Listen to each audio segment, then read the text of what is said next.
நிறைய பேருக்கு வெண்டைக்காய் சாப்பிடவே பிடிக்காது. ஏன்னா அது கொஞ்சம் ஸ்டிக்கியாக இருக்கும். ஆனால் ஒரு தடவை இப்படி செஞ்சு பாருங்கள், எல்லாருமே டேஸ்டியாக ருசியோடு சாப்பிடுவாங்க.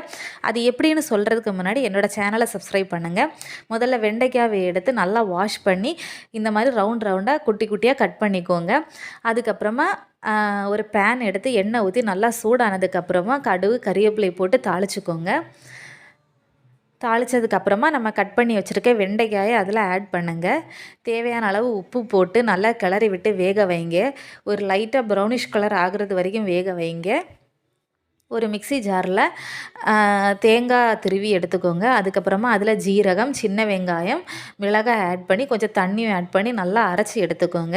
வெண்டைக்காய் வெந்ததுக்கப்புறமா இந்த அரைச்சது விழுதை இதில் சேர்த்துக்கோங்க. சேர்த்து நல்லா கிளறி விட்டு ஒரு 5 நிமிஷம் வேக வச்சதுக்கப்புறமா அதை ஆற வைங்க. ஆறுனதுக்கப்புறமா நல்லா கட்டியான தயிரை விட்டு மிக்ஸ் பண்ணியாச்சுன்னா டேஸ்டியான வெண்டைக்காய் பச்சடி ரெடி.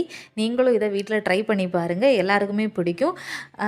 டேஸ்ட் எப்படி வந்திருக்குன்னு கமெண்ட்டில் சொல்லுங்கள். வீடியோ பிடிச்சிருந்தனா லைக் பண்ணுங்கள், ஷேர் பண்ணுங்கள்.